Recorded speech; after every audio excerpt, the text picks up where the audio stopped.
നമസ്കാരം. താരസംഘടന അമ്മയുമായി ബന്ധപ്പെട്ടൊരു വാർത്തയാണ് ചെയ്യുന്നത്. കഴിഞ്ഞ ദിവസം 12-ാം തീയതി എക്സിക്യൂട്ടീവ് യോഗം ചേർന്നു. അന്ന് ഞാനൊരു വാർത്ത ചെയ്തിരുന്നു. ഞാൻ ഇന്ന് വാർത്ത ചെയ്യാനുള്ള കാരണം വേറെ ഉണ്ട്. ഞാൻ ദുബായിലാണ്. അപ്പം അതിൻ്റെ ഒരു വാർത്തയായിട്ട് അന്വേഷണം നടത്തും. ഇന്ന് താരസംഘടന അമ്മയുടെ ഒരു വിഷയമായി ബന്ധപ്പെട്ട് കഴിഞ്ഞ ദിവസം എക്സിക്യൂട്ടീവ് യോഗത്തിൽ വലിയ രീതിയിലൊരു പൊട്ടിത്തെറി ഉണ്ടായി എന്നാണ് ഞാൻ അറിയാൻ കഴിഞ്ഞത്. അത് എങ്ങനെയാണെന്ന് അന്വേഷിച്ച് കണ്ടെത്തണമെന്നിരുന്നപ്പോഴാണ് ഇന്ന് ഒരു മെമ്പർ, ആ എക്സിക്യൂട്ടീവ് അംഗം ഒരു മെമ്പർ ഇൻസ്റ്റയിൽ സോഷ്യൽ മീഡിയയിൽ ഒരു പോസ്റ്റ് ഇട്ടിരുന്നു. വലിയ കുറിപ്പായിരുന്നു. അതുമായി ബന്ധപ്പെട്ട് അന്വേഷണം നടത്തിയപ്പോഴാണ് എക്സിക്യൂട്ടീവ് യോഗത്തിലുണ്ടായ ഒരു സംഭവമായിട്ടാണ് ഇത് എന്ന് മനസ്സിലായി. ആ മെമ്പർ ഇട്ടിരിക്കുന്ന കാര്യം ഇതാണ്: ഇൻസ്റ്റാഗ്രാം റീലുകളിൽ നിന്നും കഴിഞ്ഞ ദിവസം ബിഗ് ബോസിൽ നടന്ന ഒരു വിഷയം ശ്രദ്ധയിൽപ്പെട്ടു. വീഡിയോകളിൽ നിന്നും മനസ്സിലായത് ഒരു സ്ത്രീ മറ്റൊരു മത്സരാർത്ഥിയിൽ ഒരു പുരുഷനെതിരെ ഗുരുതരമായ ആരോപണം ഉന്നയിക്കുന്നു. തെറ്റായ ആരോപണം എന്ന് തെളിയിക്കപ്പെട്ടു എന്നാണ് മനസ്സിലാകുന്നത്. പൊട്ടിക്കരയുന്ന ആ മനുഷ്യനെയും കണ്ടു. ഇതിന് ശേഷമാണ് അമ്മയുടെ കാര്യത്തിലേക്ക് പോകുന്നത്. കരഞ്ഞില്ല എങ്കിലും കഴിഞ്ഞ ദിവസം എൻ്റെ ഒരു സുഹൃത്ത് സമാനമായുള്ള നീറി നിന്നു. ഒരു കൂട്ടം ആളുകൾക്കിടയിലാണ് ആ സ്ത്രീ അത്രയുമധികം അലർച്ചയോടെ ആ ആരോപണം ഉന്നയിച്ചത്. അവിവാഹിത സ്ത്രീ തുടങ്ങിയ വാക്കുകൾ മൂർച്ച കൂട്ടി ആവർത്തിച്ചു അവർക്ക് ഏറ്റ മാനസിക മുറിവുകളെ കുറിച്ച് ഘോര പ്രസംഗിച്ചു. പ്രസംഗത്തിനിടയിൽ ചേർത്ത് പലതും പൊള്ളയായിരുന്നു എന്ന് അപ്പോൾ തന്നെ തെളിഞ്ഞു. എന്നിട്ടും കൂസലില്ലാതെ അവർ അലർച്ച തുടർന്നു. വലിയ പ്രശ്നമാണ് കേട്ടോ. വിങ്ങലിൻ്റെ ഭാരം എനിക്ക് അറിയാനാകുമെന്നായിരുന്ന ഞാൻ ചെയ്തിട്ടില്ല എന്ന് അദ്ദേഹം തർക്കിച്ചും ഉറപ്പിച്ചും പറഞ്ഞു. വിവാഹത്തിനും അച്ഛനുമായി അയാളുടെ മാനസികാവസ്ഥ ചർച്ചയായി. അമ്പരന്ന് പോയ അവസ്ഥയിലും സമീപനവും സൗമ്യത്തിനും വാക്കുകൾ മാന്യതയും അദ്ദേഹം പാലിച്ചു. ദിവസങ്ങൾക്കുള്ളിൽ ആരോപണം തെറ്റെന്ന് ഏവർക്കും മനസ്സിലാകുന്നു. അതേ കൂട്ടത്തിൽ മുന്നിൽ ഒരു ക്ഷമ പോലും ചോദിക്കാൻ ആ സ്ത്രീ കൂട്ടാക്കിയില്ല. ഉളുപ്പില്ലായ്മയുടെ മൂർത്തിഭാവമായി അവർ തുടരുന്നു.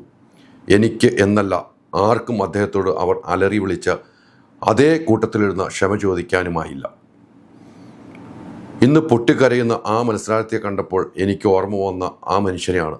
ഒരു വിലയുമില്ലാത്ത തട്ടിക്കളിച്ച ആ പെൺമനസ്സ്. ഭയങ്കര എഴുത്താണ് കേട്ടോ. സാഹിത്യമൊക്കെ ചേർത്തിട്ടുണ്ട്.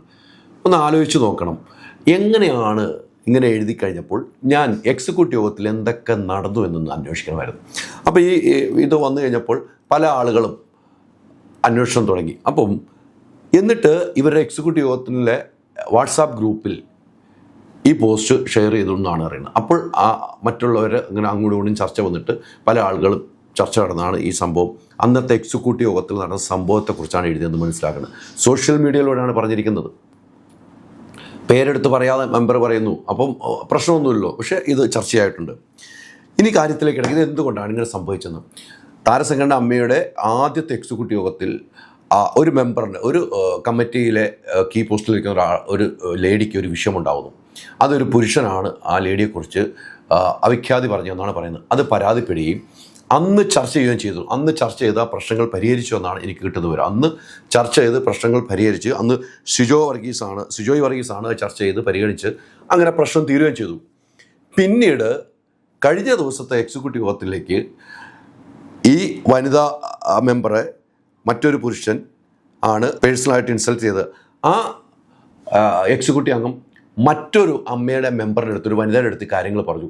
ആ വനിതാ മെമ്പറാണ് ഈ കീ പോസ്റ്റുള്ള ആളുടെ അടുത്ത് ഈ കാര്യങ്ങൾ പറഞ്ഞത്. ഇതിനെക്കുറിച്ച് ഇങ്ങനെയൊക്കെ പറയുന്നുണ്ട്, മോശമല്ലേ, അർത്ഥവ്യത്യാസമില്ല പറയുന്നതെന്നൊക്കെ ചോദിച്ചു. ഈ കാര്യമാണ് അന്ന് പറഞ്ഞ് പ്രശ്നം തീർത്തത്. പിന്നീട് കഴിഞ്ഞ ദിവസം എക്സിക്യൂട്ടീവ് യോഗത്തിൽ ആരുടെ അനുമതിയില്ലാതെ ഈ പറയപ്പെട്ട ഇരയായ പെൺകുട്ടിയോട് ചോദിക്കാതെ അന്ന് പറഞ്ഞ ആ പെൺകുട്ടിയെ വിളിച്ചു വരുത്തി രഹസ്യ അജണ്ടയിൽ വിളിച്ചു വരുത്തി മീറ്റിങ്ങിനിടയിലേക്ക് കൊണ്ടുവന്ന് എക്സിക്യൂട്ടീവ് യോഗത്തിൽ നിർത്തിയിട്ട് കഴിഞ്ഞ ദിവസം ഇയാൾ പറഞ്ഞത് തെറ്റാണെന്ന് തെളിയിക്കാനാണ് ഇത് കൊണ്ടുവന്നു പറഞ്ഞു. അപ്പോൾ ഈ വ്യക്തി പൊട്ടിത്തെറിച്ചു. എൻ്റെ അനുമതിയില്ലാതെ എന്ത് കൊണ്ടുവന്നു? ഈ വ്യക്തിക്ക് അപ്പുറത്തേക്ക് വൈസ് പ്രസിഡന്റ് ജയൻ ചേർത്തല, സിജോയ് വർഗീസ്, ലക്ഷ്മിപ്രിയ ഇവരെല്ലാവരും പൊട്ടിത്തെറിച്ചു. ജയൻ ചേർത്തല പറഞ്ഞു, ഞാൻ രാജിവെക്കാൻ വരെ തയ്യാറായി, ഇങ്ങനത്തെ ഈ നടപടി അംഗീകരിക്കാൻ കഴിയാം, രാജിവെക്കുമെന്ന് ജയൻ ചേർത്തല ഒച്ചയ്ക്ക് പറഞ്ഞിട്ട് ജയൻ ചേർത്തല അവിടെ പോയി. സിജോയ് വർഗീസ് പറഞ്ഞു, ഈ പ്രശ്നം തീർത്തതാണ്, പിന്നെ എന്തിനാണ് ഇങ്ങനെ വിളിച്ചു വരുത്തിയത്, ഇന്ന് ഇൻസൾട്ട് ചെയ്യുന്നത് തുല്യമാണെന്ന് സിജോയ് വർഗീസ് പറഞ്ഞു. മറ്റൊരു വൈസ് പ്രസിഡന്റായ ലക്ഷ്മിപ്രിയ പൊട്ടിക്കരഞ്ഞു. നടന്ന സംഭവമാണ്, ഇല്ലെങ്കിൽ നിഷേധിക്കുന്നവരല്ല. ലക്ഷ്മിപ്രിയ പൊട്ടിക്കരയുകയും ഇത് ന്യായീകരിക്കാൻ കഴിയില്ല എന്ന് പറയുകയും ചെയ്തു. അതിനിടയിൽ പ്രസിഡന്റും സെക്രട്ടറിയും കൂടി അതൊരു ചർച്ചയിലേക്ക് വീണ്ടും കൊണ്ടുപോകണം. അപ്പോൾ അതൊന്ന് ചർച്ച ചെയ്ത് പരിഹരിക്കാം എന്ന് പറഞ്ഞതിൽ അടച്ചിട്ട റൂമിൽ ഇവരിയ്ക്കുകയാണ്. ജോയ് മാത്യു പറഞ്ഞു കഴിഞ്ഞതാണ് സംഭവങ്ങളല്ല, ഇത് ശരിയായ നടപടിയല്ല എന്ന് പറഞ്ഞ് ജോയ് മാത്യു പോയി എന്നാണ് എനിക്ക് മനസ്സിലാക്കാൻ കഴിയുന്നത്. അങ്ങനെയൊക്കെ പ്രശ്നമുണ്ട്. ഒരു ആളുടെ അനുമതി ഇല്ലാതെയാണ് ഇതെന്ത് വെള്ളരിക്കാപ്പെട്ടണോ? അമ്മയ്ക്കുള്ള എക്സിക്യൂട്ടീവ് നടന്ന സംഭവമാണ്. അതിനുശേഷം ഏക്കാലം വിളിച്ചു വരുത്തിയ നിലയ്ക്ക് ചർച്ച ചെയ്ത് പരിഹരിക്കാവുന്ന നിലയിലേക്ക് കാര്യങ്ങൾ മാറുന്നു. എന്നാൽ ചർച്ച ചെയ്യാമെന്ന് പറയുന്നു. ഒരുമിച്ചിരുന്ന് ടേബിളിലിരുത്ത് ചർച്ച ചെയ്യുമ്പോൾ വനിതാ മെമ്പർമാരിലെ എക്സിക്യൂട്ടീവുകൾ ഒരു സീനിയർ അംഗം, പ്രസിഡന്റ് സെക്രട്ടറിയും ഈ പറയപ്പെട്ട മൂന്ന് വ്യക്തികൾ കൂടി ഇരുന്ന് 5 വ്യക്തികൾ തീരേണ്ടതാണ്. അപ്പോൾ ഒരു വനിതകളിലെ ഒരു സീനിയറായ എക്സിക്യൂട്ടീവ് അംഗം സീനിയറാണിപ്പോൾ, ഇതിനു മുമ്പ് ഇരുന്നിട്ടുമില്ല.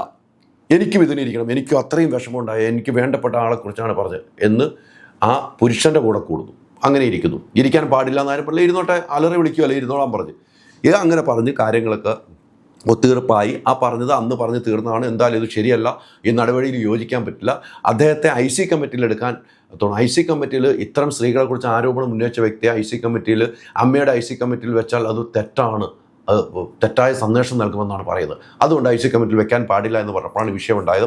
പിന്നീട് ഒരു യാത്ര പറഞ്ഞ് കൈ കൊടുത്ത് പിരിച്ചു എന്നാണ് എനിക്ക് മനസ്സിലാക്കാൻ കഴിയുന്നത്. കൈ കൊടുത്ത് പിരിച്ചു. ഉള്ളുകൊണ്ട് സ്നേഹിച്ചാണോ ഒന്നും എനിക്കറിയില്ല, കൈ കൊടുത്ത് പിരിച്ചിട്ടുണ്ട്. ഇവിടെ ഏറ്റവും പ്രധാനപ്പെട്ട കാര്യം ചൂണ്ടിക്കാട്ടാം. ഇവിടെ ഉണ്ടാകുന്ന ഏറ്റവും വലിയ വിഷയം, സോഷ്യൽ മീഡിയയിലൂടെ ഒരു അമ്മയിൽ നടന്ന സംഭവങ്ങൾ ഇങ്ങനെ പരസ്യമാക്കിയിട്ടുണ്ടെങ്കിൽ അത് തെറ്റായ കീഴ്വഴക്കമാണ്. അതിന് യാതൊരു മാറ്റവുമില്ല. പണ്ട് സ്വന്തം സോഷ്യൽ മീഡിയയിലെ അമ്മയെക്കുറിച്ച് പറഞ്ഞ ഷമ്മി തിലകനെ പുറത്താക്കി താരസംഘടന, അങ്ങനെയാണ് ഷമ്മി തിലകനെ തിരിച്ചെടുക്കുമോ? ഇപ്പോൾ സോഷ്യൽ മീഡിയയിലാണ് അമ്മയ്ക്കുള്ളിൽ നടന്ന അമ്മയുടെ പേര് പറയാതെ പറഞ്ഞു പോയിട്ടുണ്ട്. അത് പക്ഷേ ആ കമ്മിറ്റി അംഗങ്ങൾ, എക്സിക്യൂട്ടീവ് മെമ്പർമാർക്ക് എല്ലാവർക്കും അറിയാം ഇതാണ് നടന്നേക്കണമെന്ന്. പ്രസിഡന്റ് അംഗം, സെക്രട്ടറി, ബാക്കി അംഗങ്ങൾക്കറിയാമല്ലോ. അപ്പോൾ അത് നടപടി എടുക്കേണ്ടതല്ലേ എന്നൊരു ചോദ്യം ഉന്നയിക്കുന്നു. ഷമ്മി തിലകനെ അല്ലെങ്കിൽ തിരിച്ചെടുക്കുമോ? ബൈലോയിൽ കൃത്യമായിട്ട് പറയുന്നുണ്ട്. ബൈലോയിൽ പറയുന്ന കാര്യങ്ങൾ പറയാം. അംഗങ്ങൾ സംഘടനയുടെ നിയമങ്ങളും ചട്ടങ്ങളും വിധേയമായി പ്രവർത്തിക്കേണ്ടതാണ്. അംഗങ്ങൾ എക്സിക്യൂട്ടീവ് കമ്മിറ്റിയുടെയോ ഏതെങ്കിലും കമ്മിറ്റി അംഗത്തിൻ്റെയോ മറ്റംഗങ്ങളുടെയോ പ്രവർത്തനങ്ങൾ പരസ്യമായി വിമർശിച്ചുകൊണ്ട് പത്രങ്ങളിൽ പ്രസ്താവനകൾ പുറപ്പെടുവിപ്പിക്കുകയോ അത്തരം പ്രസ്താവനകൾ കാരണമാകാനോ പാടില്ലാത്തതാണ്. എക്സിക്യൂട്ടീവ് കമ്മിറ്റിയിൽ അടുത്ത യോഗത്തിൽ പരിഗണിക്കും.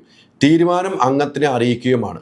ഇവിടെ പറയുന്നത് ഒരംഗത്തിൻ്റെ കാര്യങ്ങളുമായി ബന്ധപ്പെട്ട് ഒരു മാധ്യമങ്ങളും സംസാരിക്കരുത്. അച്ചടി മാധ്യമങ്ങളോ സോഷ്യൽ മീഡിയയിലോ ഒന്നും പറയരുതെന്നാണ് ഈ ബൈലോയിൽ പറയുന്നത്. അപ്പോൾ ഒന്ന് ആലോചിക്കണം, ഏതെങ്കിലും മാധ്യമം വഴിയോ സോഷ്യൽ മീഡിയ വഴിയോ ഇൻ്റർനെറ്റ് വഴിയോ മറ്റെന്തെങ്കിലും പ്രചരണ മാധ്യമം വഴിയോ ഒരു തരത്തിലുള്ള പ്രസ്താവനകളോ സ്റ്റേറ്റ്മെൻറ്റുകളോ വിളിച്ചു പറയലോ സംഘടനയുടെ നയങ്ങൾ വിമർശിക്കുന്ന തരത്തിൽ നടത്താൻ പാടില്ലാത്തതും ഏതൊരു അംഗത്തിൻ്റെ പ്രവർത്തനങ്ങളെയും വിമർശിക്കുവാൻ പാടില്ലാത്തതും അത്തരം പ്രവർത്തികൾ അച്ചടക്ക ലംഘനമായി കണക്കാക്കുമെന്നും ബൈലോയിൽ പറയുന്നുണ്ട്. 52-ാം പേജിലാണ് ബൈലോയിൽ പറയുന്നത്. ഒന്ന് ആലോചിച്ച് നോക്കണം. അപ്പോൾ അങ്ങനെയുള്ളപ്പം ഇപ്പോൾ ഈ മെമ്പർ, ആ മെമ്പറിൻ്റെ വനിതാ മെമ്പർ ഫേസ്ബുക്കിലൂടെ ഇട്ടിരിക്കുന്ന അച്ചടക്ക ലംഘനമാണോ എന്ന് എക്സിക്യൂട്ടീവ് മെമ്പർമാർ തീരുമാനിക്കുക, മറ്റുള്ളവരെ അറിയിക്കേണ്ടതാണ്. എന്തായാലും വളരെ മോശം പ്രവണതയാണ് കാണിച്ചിരിക്കുന്നത്. അവിടെ മറ്റൊരു കാര്യം, കീ പോസ്റ്റിലേക്ക് ഒരു വനിതയാണ് പരാതി കൊടുത്ത് ആ വനിതയെക്കുറിച്ചാണ് ഒരു പുരുഷൻ മോശമായി സംസാരിച്ചത്. ആ വനിത രാജിവെക്കുകയാണെങ്കിൽ അങ്ങനെ കൊണ്ട് മാക്സിമം ഇൻസൾട്ട് ചെയ്ത് രാജിവെപ്പിക്കുക, എന്നിട്ട് ആ പോസ്റ്റിലേക്ക് മറ്റൊരു വനിതയ്ക്ക് വരണം. ഇതാണ് എൻ്റെ ഉള്ളടക്കം. ശരിക്കും പറഞ്ഞാൽ എൻ്റെ ബൈലോ പ്രകാരം ആ എക്സിക്യൂട്ടീവിൽ ഇരിക്കുന്ന ഒരാൾക്ക് കീ പോസ്റ്റിലേക്ക് വരാം, തെറ്റില്ല.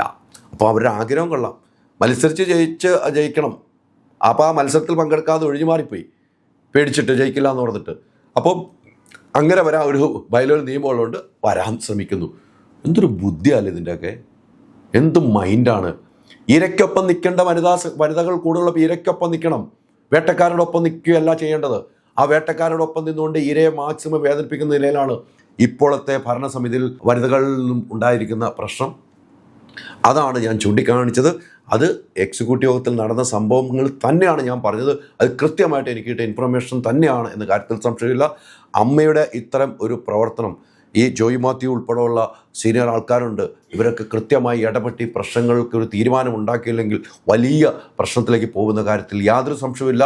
മെമ്മറി കാർഡ് വിഷയം ഇനിയും വരാൻ പോകുന്നു. മെമ്മറി കാർഡിൻ്റെ അന്വേഷണം ആരംഭിച്ചിട്ടുണ്ട് എന്നാണ് എനിക്ക് കിട്ടുന്ന വിവരം. അപ്പോൾ വലിയ പൊട്ടിത്തെറികൾ ഇനിയും ഉണ്ടാകും. എന്തായാലും കഴിഞ്ഞ എക്സിക്യൂട്ടീവ് യോഗത്തിൽ വലിയ പൊട്ടിത്തെറിയും ജയൻ ചേർത്തലയൻ രാജിവെക്കുമെന്നുള്ള ഭീഷണി വരെ മുഴക്കിയിട്ടുണ്ട്. ഇനി വരും ദിവസങ്ങളിൽ നമുക്ക് കാണാം. അപ്പോൾ ഇനിയുമുണ്ട് വാർത്തകൾ പ്രശ്നം നമുക്ക് കാണാം. ഇപ്പോൾ മറ്റൊരു കാര്യവും കൂടെ പറയുകയാണ്. ദുബായിലാണ് നമ്മുടെ ഓഫീസ്. ദുബായിൽ സ്റ്റാർട്ട് ചെയ്തിട്ടുണ്ട്. റോക്ക് സ്റ്റാറുമായിട്ട് കൈകോർത്ത് തന്നെയാണ് വൺ ടു ടോക്ക് ദുബായിൽ ഓഫീസ് സ്റ്റാർട്ട് ചെയ്തിരിക്കുന്നത്. അതിൻ്റെ ഔദ്യോഗികമായ ഉദ്ഘാടനം അടുത്ത ദിവസം തന്നെ ദുബായിൽ വെച്ച് നടക്കും. ആ ഓഫീസിൽ ഇരുന്നുകൊണ്ടാണ് ഇപ്പോൾ നമ്മുടെ വാർത്തയും ഇന്നത്തെ ഈ വിവരണവും പ്രഷർ റൂമിലേക്ക് എത്തിക്കുന്നത്. അപ്പൊ കാണാം നമുക്ക്. 25 കാറുകൾ, 30 സ്കൂട്ടറുകൾ, 30 ഗോൾഡ് കോയിൻസ്, 60 ഇന്റർനാഷണൽ ട്രിപ്സ്, ദിവസേന 1 ലക്ഷം രൂപ, 25 കോടി രൂപയുടെ ഡിസ്കൗണ്ടുകളും സമ്മാനങ്ങളുമായി മൈജി ഓണം മാസോണം. MyG future, experience the next. പൂവ് പോലൊരു പുട്ടുണ്ടേ അജ്മിയുടെ പുട്ടും. വിളമ്പാം നല്ല വിശേഷം. അജ്മി സ്റ്റീം മെയ്ഡ് പുട്ടുപൊടി.